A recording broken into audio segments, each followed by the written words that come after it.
মুড়ি ভর্তা খাই, যে কোনো একটা রিচ খাবার চাই, হয় একটু হালিম অথবা জিলাপি অথবা একটু বিরিয়ানি, একটু অল্প দিলে বাস, একটু অল্প। রমজানে মানে ইফতারের জন্য ওয়েট করো, সেই রীতে হালকা খাই, বাট খাই। ফজর নামাজ চেষ্টা করি মিস না করতে। মানে গুরুত্বপূর্ণ মাস রমজান। এই মাসে কোরআন নাজিল হয়েছিল, নামাজ আসছে এই মাসে, এটা অতীব গুরুত্বপূর্ণ মাস। কই হেলদি খাবার তো মেনটেন করি না আসলে। ইফতার খেজুর খেয়ে, একটু বুট খেয়ে, ভাত খেয়ে নাও, তারপর তারাবি পরে একেবারে ভোর রাতে খাওয়া বেস্ট, এটা বেস্ট। আমি মনে করি যে তুমি দেখবে আমার মাস পিপল সবাই ছিল। আর হ্যাঁ, যদি আরও তুমি যাদেরকে মেন করছো, আরও কিছু শিল্পী থাকলে ভালো হতো। তুমি অনেক সিনিয়র আসছে, শ্রদ্ধেয় আনু আপা এসছেন, মানে রিনা আপু এসছে, দুলারি আপু এসছে, আমি সিনিয়র যারা বলি, আরও অনেকে। আমি হয়তো বা তুমি দেখতেছো পুরো দায়িত্বটা আমার উপর মাথা ঘুরতেছে আমার। তো আমি অনেকে এসছে, তারপরে অনেক প্রডিউসার এসছে, অনেক ডিরেক্টর এসছে, অতিথি যাদেরকে বলেছিলাম সবাই এসছে।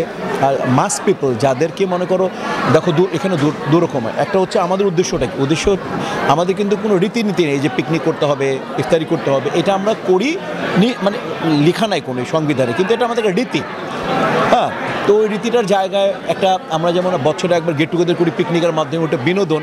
আর এই ধর্মীয় যে গাম্ভীর্যের মধ্যে যে জিনিসটা হয়, যে ধর্মীয় ব্যাপার, যেটা এই একটা পবিত্র মাস, পবিত্র দিন শুক্রবার, এইখানে প্রথম দিকেই একটা ইফতার করা, এটা আমরা চেষ্টা করেছি।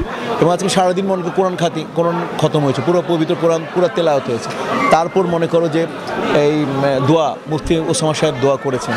তো সব মিলিয়ে আমি মনে করি যে একটা মানে ধর্মীয় অনুষ্ঠান যেভাবে হওয়া উচিত সেভাবে হয়েছে, এবং সবার মুখে খুব খুশি। কারণ আমি ঢাকার মানুষ, আমি পুরো আমার মেনুটা ছিল পুরো ঢাকাইয়া মেনু ছিল। রমজানের আগের মাসটা মানে ওয়েট করতেন, প্রিপারেশন নিতেন, মানে হাদিস শরীফে আসছে এভাবে। তো এটা মানে আমার খুব ভালো লাগে। রমজানে দারুণ লাগে। রমজানে মানে ইফতারের জন্য ওয়েট করো, সেই রীতে হালকা খাই, বাট খাই। ফজর নামাজ চেষ্টা করি মিস না করতে। তো এইগুলো সব মিলে রমজান দারুণ একটা মাস, বেস্ট মাস। এবং মানে আমাদের মুসলমান যারা আমরা তো খুব ভালো করে জানি সবচাইতে মানে গুরুত্বপূর্ণ মাস রমজান। এই মাসে কোরআন নাজিল হয়েছিল, নামাজ আসছে এই মাসে, এটা অতীব গুরুত্বপূর্ণ মাস। সত্য করে আমি যখন আমার স্বাস্থ্য দেখে খাবার মেনটেন হয় না বোন, আমি কখনো মেনটেন করি, আবার খেয়ে ফেলি। হালিম মাঝে মাঝে হালিম খেয়ে ফেলি, মাঝে মাঝে পোলাও বিরিয়ানি খেয়ে ফেলি, মাঝে মাঝে খিচুড়িও মাঝে মাঝে খেয়ে ফেলি, তো জিলাপি খেয়ে ফেলি। তো কাজে কই হেলদি খাবার তো মেনটেন করি না আসলে। এই বয়সে মেনটেন করা উচিত, এবং আমারটা কেউ তাকাবেন না, বাট আমি বলবো যে অবশ্যই আপনারা হেলদি খাবার খাবেন।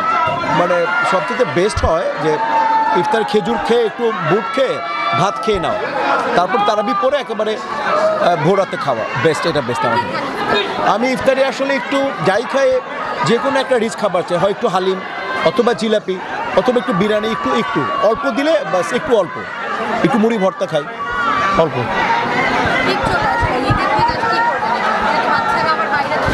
হ্যাঁ, ঈদের ছেলেগুলো বাইরে আছে, ঈদে ফ্যামিলির সাথে ঈদ বাইরে করবো। ছেলে দুটো বাইরে থাকে, ঈদ বাইরে করবো ইনশাআল্লাহ।